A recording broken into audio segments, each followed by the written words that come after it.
La mer en Martinique, c'est le domaine de Maman de l'eau. Un esprit au féminin hérité d'Afrique est représenté ici dans les eaux de Saint-Pierre par une statue de Laurent Valère.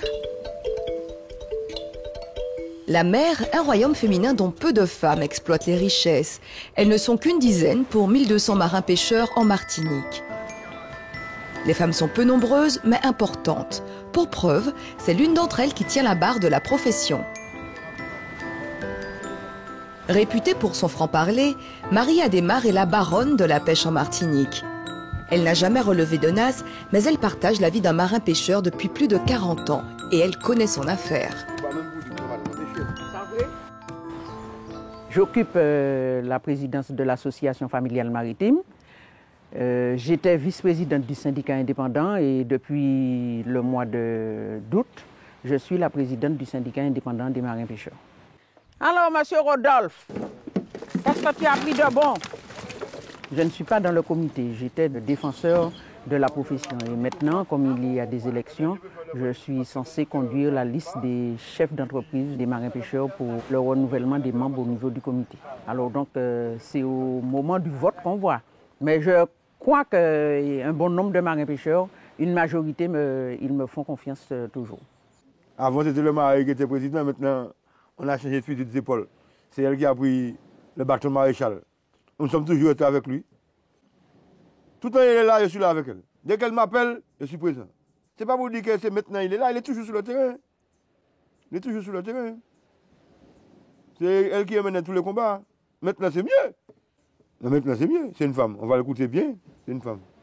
Ça, madame Aléma, la pêche est finie. La pêche côtière est finie. Ah ouais. Ça, madame Aléma, hein? C'est foutu. Le travail consiste à défendre les intérêts de la profession, leur défense à ce niveau-là, et puis voilà un peu. Parce que je suis leur porte-parole. Nous avons près de 99% de pêche en yole et 1% de pêche hauturière qui pêche sur la Guyane. Donc je ne peux que défendre l'intérêt de toute la profession, même si on ne m'aime pas. C'est beaucoup de travail parce qu'il y a beaucoup de réunions. Quand vous prenez la région, le conseil général, le comité régional des pêches, les affaires maritimes, au niveau du comité national en France, au niveau du gouvernement, du ministère, aller plus loin en Europe.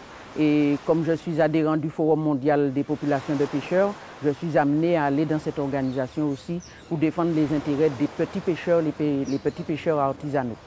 Monsieur Rodolphe, oui, oui, il est là. Qu'est-ce que tu as pris aujourd'hui? Eh bien, aujourd'hui, j'ai pris le Viagra local. Ah, tu as du On appelle le Syringien.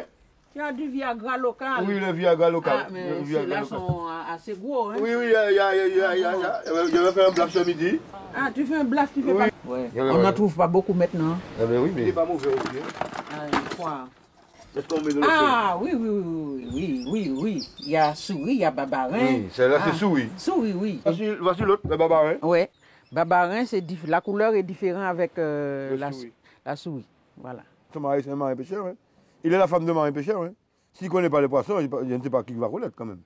Depuis le jour il est sur le terrain, il doit connaître les poissons quand même. Et il connaît très bien même. C'est une fierté de voir que des hommes ont choisi une femme, puisque nous disons assez souvent qu'ils sont machos. Mais ils m'ont choisi et bon, je suis un peu fier de les représenter, d'être leur porte-parole, ce qu'un bon nombre d'entre eux ne peuvent pas faire, aller parler seuls. Alors donc, c'est une fierté pour moi. Aujourd'hui, l'école maritime de Trinité compte 5% de femmes. La plupart se consacrent au charter et à l'aquaculture. Seule une élève par an se tourne vers les métiers de la pêche. C'est une constante depuis 2000. Dans ce milieu très masculin, les femmes sont rares et discrètes, elles n'aiment pas se mettre en lumière. Mais toutes partagent la même passion pour la mer, pour le meilleur et pour le pire. Donc voilà mon bateau, Fisherman. J'ai navigué dessus depuis 2004 où je l'ai acheté. Donc c'est un bateau que j'ai fait construire en Guadeloupe et j'ai acheté les moteurs à Saint-Martin. Donc voilà, il est là maintenant dans la baie, il est comme moi, il me regarde. C'était en 2005, j'étais en train de passer mon diplôme de capitaine à l'école maritime, justement pour augmenter mes diplômes. J'en ai déjà 2, donc pour devenir capitaine, qui était mon rêve. Et puis j'ai eu un accident dans le bateau de l'école maritime. Donc je suis restée accidentée jusqu'en 2008. Et après, la marine elle a décidé de me mettre en invalidité. Donc je ne navigue plus depuis 2008. Née en Alsace, Véronique Sarotte a découvert sa passion pour la pêche en s'installant en Martinique il y a plus de 20 ans. Elle a mené sa barque pendant 12 ans en équipant elle-même son bateau. Quand je naviguais comme matelot sur le bateau de mon mari, il n'y avait pas de vire-filet, donc c'était tirer les filets à la main. Et donc toutes les épaules, je le ressens maintenant. Le bas du dos, c'était quand on tire 800 mètres, 1 km de filet, pour une femme, c'est pas évident. Donc j'ai bien de la force, mais pas quand même la capacité d'un homme. Donc j'ai décidé de prendre un bateau plus grand et puis mettre tous les équipements, donc le vire-filet, j'ai mis VHF, j'ai mis le sondeur, j'ai mis ce qu'il n'y avait pas avant sur le bateau de mon mari, où on naviguait vraiment la yole martiniquaise. Bon, c'est un métier qui est très dur pour une femme, mais j'avais aménagé mon bateau pour ça. Et pour moi, la mer, c'était la liberté. La liberté parce que c'est calme à la mer, puis j'aimais ça. Et puis en plus, on est notre propre patron, donc on n'était pas trop... On ne peut pas dire qu'on est esclave en étant marin-pêcheur. Je regrette énormément la vie de marin-pêcheur.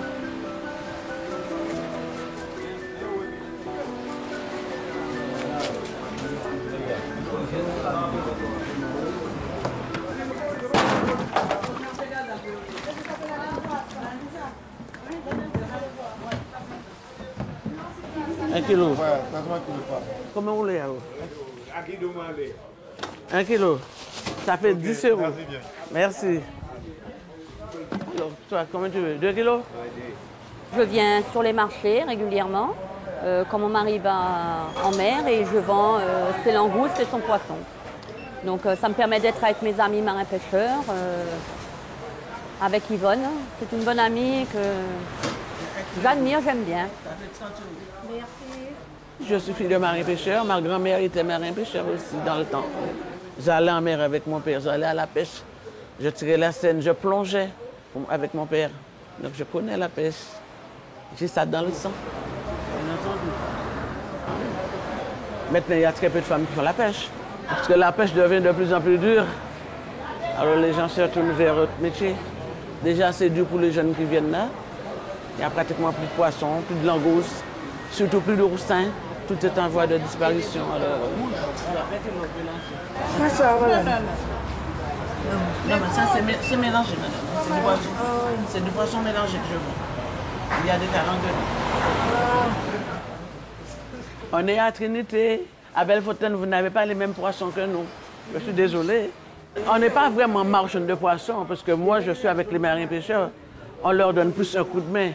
Parce que maintenant, avec les autorités, il faut avoir un droit, il faut faire des stages, il faut faire pas mal de trucs pour être vraiment marchand de poissons. Vous avez à mon âge bientôt 60 ans, effectivement, il faut faire le stage. Ça, c'est pour la jeunesse, pas pour moi. Je suis une vieille de la vieille, comme on dit. Mais maintenant, c'est difficile, c'est compliqué pour les marchands d'avenir. C'est pourquoi il y aura de moins en moins de marchandes. Il y a une seule jeune femme, là. Comment il n'y a personne d'autre, hein?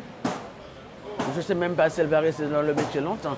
Avec tout ce qu'on nous demande de payer maintenant, c'est compliqué maintenant. Avec les grandes surfaces qui nous tuent, donc c'est pas évident d'écouler nos poissons frais.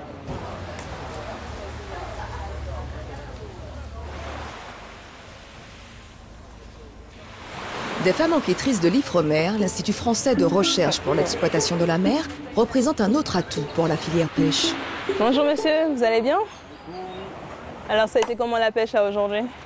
Pas grand-chose. Pas grand-chose? Toujours des CP là ce matin? Ouais. Tous les jours, elles viennent à la rencontre des marins-pêcheurs pour dresser des statistiques. Objectif, donner un cap à la pêche. Vous avez pu déjà commencer à vendre une partie de votre pêche? Eh oui. Titulaire d'un master en océanographie, Karine Prêcheur représente elle aussi l'avenir de la pêche en Martinique. Alors ça fait 5,13 kg. Un choix guidé par la passion. J'ai voulu rentrer en Martinique parce que mon objectif principal, c'était après mes études supérieures de pouvoir rentrer et de trouver un métier dans la filière environnementale et plus précisément dans l'écologie marine.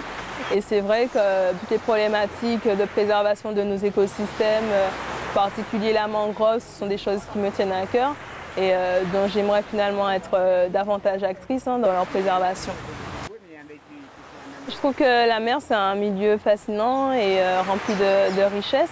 Et d'ailleurs, je pratique comme loisir souvent la plongée sous-marine et les promenades en mer en palmas tuba, ce qui me permet d'observer aussi bien les récifs coralliens, les herbiers et la faune associée. Voilà, c'est un milieu riche et dont on a envie d'en connaître encore plus sur le comportement des espèces et ce qui les lie ou non aux écosystèmes tout autour.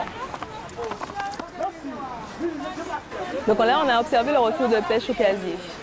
Et avec les mesures que l'on a pu faire sur tapis, eh bien en fait on pourra définir la composition en espèces, en taille et en poids pour toute la pêche. Et donc in fine nous donner des indications biologiques sur le stock halieutique. Le but c'est de recenser de la donnée et de mieux comprendre l'évolution des populations de poissons pêchés. 52. En fait, on a remarqué que l'effort de pêche, il est plus important que les années précédentes pour une sortie de pêche au casier et qu'on obtient quand même le même rendement. C'est que donc finalement, en fait, les pêcheurs sont obligés de laisser leur casier plus longtemps en mer pour arriver à une production égale à celle des années précédentes pour une même sortie de casier. Ce qui est intéressant dans ce travail, c'est qu'il nous permet en fait de constituer un réel outil de gestion durable. Cette gestion durable dont l'objectif finalement c'est de permettre le développement de la pêche tout en y associant la préservation des ressources halieutiques, sans quoi finalement la profession ne pourrait être pérenne. Les femmes n'ont donc plus rien à prouver sur leurs compétences dans le milieu de la pêche. Mais parfois, des croyances populaires tenaces demeurent. Pas de femmes sur un bateau, ça porte malheur. Malgré cela, elles ont fait leurs preuves dans le métier. Nous avons embrassé la mer un peu en retard parce que vous savez aujourd'hui beaucoup d'entreprises se ferment et il faut avoir une profession pour gagner sa vie, pour se nourrir et nourrir sa famille. Donc je dirais que ça a été choisi par des femmes très tard.